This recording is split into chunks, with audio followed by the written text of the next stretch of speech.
Salut à toutes et à tous, bienvenue dans cette nouvelle vidéo. Aujourd'hui, on part en forêt chercher des cèpes. Allez, c'est parti!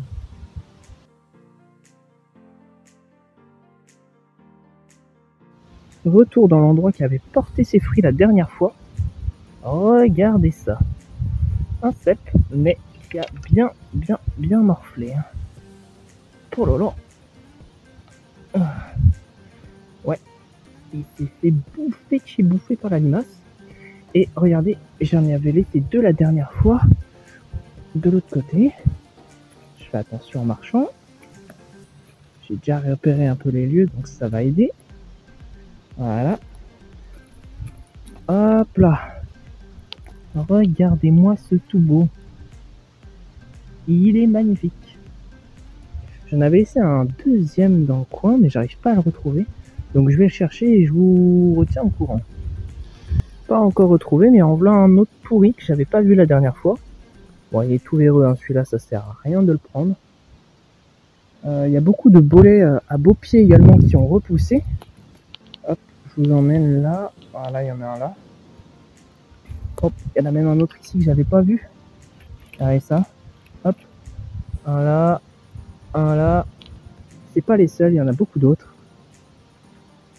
Mais pour l'instant, j'ai pas retrouvé l'autre cèpe. Donc, je regarde en même temps que vous là. Mais il y avait des gros pourris là de la dernière fois. Oh, si, voilà, regardez. Oh, regardez ça. Ça, c'est joli. Voilà. On vient pour ça, nous. Du beau cèpe en direct. Ça, c'est superbe. Alors, j'ai retrouvé le petit cèpe qui était là, mais en fait, bah, il est pourri. Ici. Je sais pas pourquoi, il a pourri sur place. Bref, petit conseil, quand vous prospectez dans un lieu et que vous trouvez des petits champignons, n'allez pas dans ces feuilles et ces branchages comme ça pour pas piétiner la zone parce qu'on ne voit rien au début. Et là, vous voyez, dans le champ, depuis le début, il y a un cèpe, quelque part. Voilà, il se cache énormément bien. Donc je vais faire très attention où je marche. Je me rapproche avec vous. Là, regardez. Vous voyez ça? Ça, c'est du cèpe extrêmement bien caché. Voilà, ça, c'est le type de spot où il faut avoir les yeux grands ouverts et toujours être à l'affût. Comme je suis dans le même spot à pied de mouton, bah du coup, je vais quand même regarder s'il y en a quelques-uns de jolis. Bon, ceux-là sont bien trop petits, hein. On est d'accord, ils sont bien trop petits pour être ramassés. Mais du coup, je vais quand même regarder. Mais ça fait que 3 jours et les pieds de mouton, ça a besoin de beaucoup de temps pour grossir. Les cèpes, vous voyez, en 3-4 jours, et ben, ils sont devenus assez grands, presque matures pour certains, et presque même trop pour d'autres. Donc franchement, c'est vraiment pas trop mal. Je vais continuer dans ce sens, en espérant en trouver d'autres. Oh, on peut avoir encore des fausses joies, hein. Ce n'est pas un cèpe. Probablement le bolet blafard, celui-ci. Il y a beaucoup de bolets à beau pied dans le coin, et quelques bolets blafards aussi. Mais je désespère pas de trouver autre chose, on voit. Alors mes yeux ont été attirés par celui-ci en tout premier lieu. Alors ce n'est pas un cèpe, c'est encore un bolet. Et après je cherche, je tourne la tête. Oh, mais qu'est-ce que c'est que ça? Et regardez-moi ça. Oh là là là là. Po, po, po. Ça c'est du cèpe les amis. Ça c'est un beau bestiau. Vous voyez ça à côté de ma main? Ça, c'est superbe. Vraiment superbe. Ah, je suis super content. Et regardez ça. Regardez ça. Le bestiau. Alors j'ai peur qu'il soit un peu véreux. Et on voit, il y a quelques trous là. Fourmis en plus.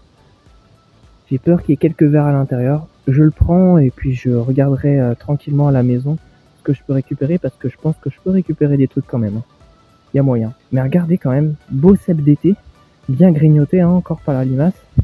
Ça c'était un que j'avais pas vu la dernière fois parce que il est quand même assez âgé. Mais vous voyez, la mousse n'est pas non plus jaune verte comme elle serait trop vieille en fait. Là non, c'est vraiment bien.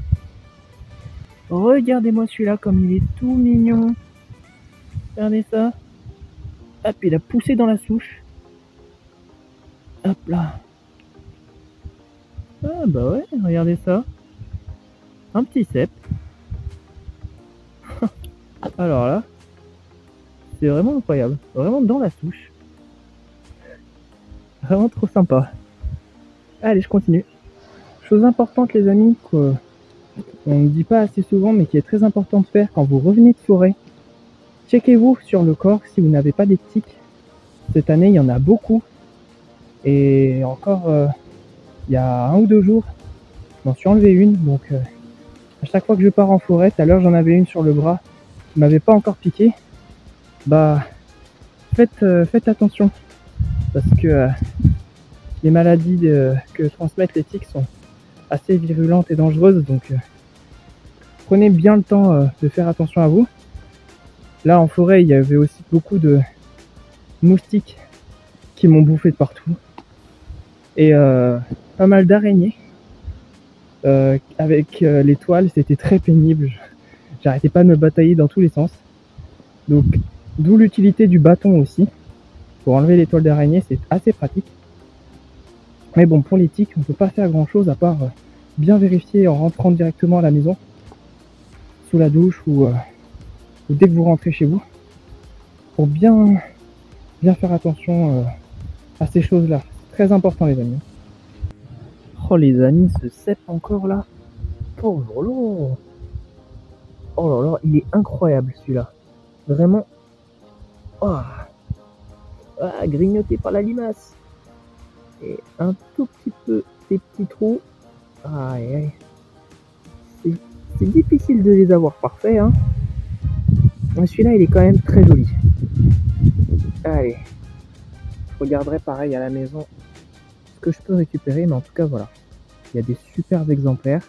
Je suis encore sous conifère, hein. Toujours au même endroit. J'ai pas bougé, je suis encore dans cette zone de 50 mètres carrés à peu près. 50 à 100 mètres carrés. Et puis je tourne. Bon, il y a une petite trussule charbonnière quand même qui est là. Moi, je sais pas si je vais la prendre, hein, parce que avec tous les ceps qu'il y a, je suis déjà bien content.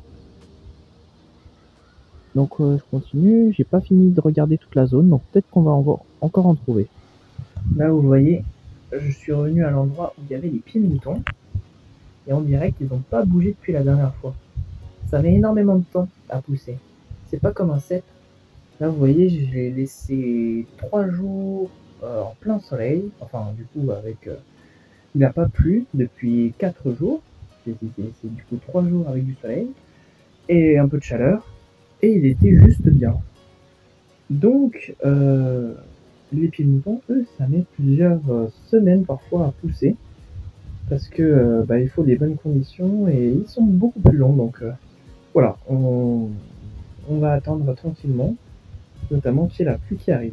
Et je parle de la pluie parce qu'effectivement, la pluie n'est pas annoncée avant très longtemps. Et c'est pour ça que je viens faire un tour aujourd'hui, parce que je me suis dit, les ceps, ils vont être bien. Et après, ils vont être vraiment fichus si jamais il n'y a pas de pluie de nouveau. Ils annoncent pas de pluie avant au moins 15 jours, donc avec des températures d'été, donc voilà. C'était le temps de venir, hein, parce que sinon après, les champignons, ça va pas bien aller. Et j'ai un peu peur pour les pieds de mouton là, justement. J'ai un peu peur qu'ils crament. Bon, on va voir, hein, peut-être qu'on aura un orage dans l'eau qui nous permettra du coup de faire continuer la pousse et que les pieds de mouton puissent survivre. Mais rien n'est moins sûr. Allez, je continue. Il me semble que là on est sur du lactaire poivré. Je suis un peu dans les branchages, c'est pas facile, donc je vais pas me baisser pour aller le voir, mais il me semble que c'est ça. J'ai vu pas mal de pieds de mouton que j'avais vu la dernière fois, hein. Je vais pas tout vous remontrer, hein. Ça sert pas à grand chose, ça n'a pas bougé depuis la dernière fois. Si vous voulez aller voir comment c'était et que vous n'avez pas vu, je vous conseille d'aller voir mon autre vidéo. Moi je continue un petit peu. Pour l'instant c'est plutôt calme. Les ceps étaient plutôt en hauteur. Là je ne vois plus rien. Il y a une plumée ici. Alors plumée de quoi? À vous de me dire. À votre avis. À votre avis, c'est à quelle espèce? Alors, ça fait pas bien le focus, mais quand même, vous voyez. Voilà. Ce bleu, les deux noirs. Hop. La rémiche primaire, grise, cendrée un peu foncée, avec la partie du vectile externe blanche, complètement blanche. Voilà.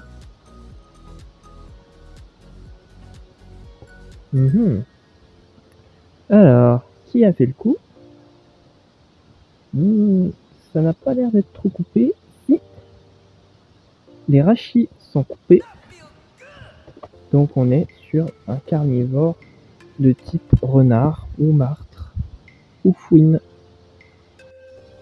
Regardez la belle russule. Elle est belle certes, mais pas comestible. Ce n'est pas la russule charbonnière, ça. Hop, je vous la présente quand même. Hop. Vous voyez, elle a une base rose, enfin rose juste en dessous du chapeau. Le reste du pied est blanc. C'est vert olive avec des nuances de pourpre. Et ça change pas grand chose par rapport à la vraie russule charbonnière. Alors, regardez, dès que ici, hop, pardon, hein, d'une main c'est pas facile. Dès que j'essaie de, vous voyez, les lames se cassent. Ce n'est pas la russule charbonnière puisque les lames de la russule charbonnière ne se cassent pas. Ça c'est une autre espèce qui, il me semble, n'est pas comestible. Donc on laisse sur place.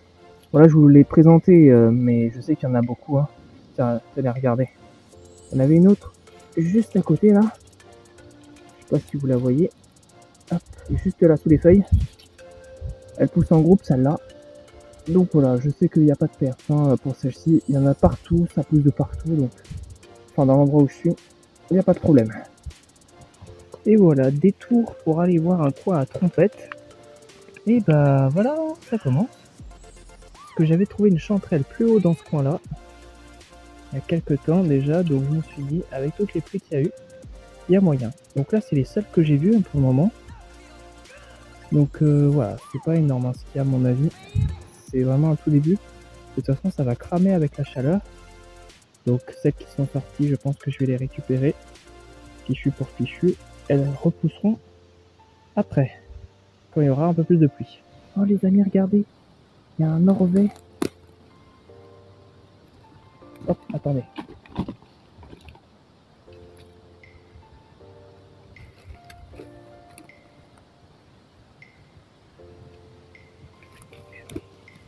Il est rapide. Oh, il était trop rapide.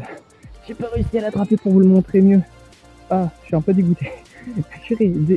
Moi, je l'avais pas vu, je suis passé à côté. J'ai tourné la tête, il était là. Et par contre, dès que j'ai commencé à vouloir l'attraper, il a détalé. Voilà, donc, note à moi-même, ne pas courir après les orvets. Vaut mieux les laisser tranquilles. De toute façon, l'orvet, je rappelle, ce n'est pas un serpent, c'est un lézard sans pattes, complètement inoffensif, et qui devient un peu plus rare malheureusement dans les forêts parce que segmentation de son habitat, tout ça, donc c'est super génial de pouvoir en voir. Là c'était un jeune, donc j'ai pas eu le temps de mieux le voir. J'ai pris une photo et puis une petite vidéo, mais bon, je suis bien content quand même.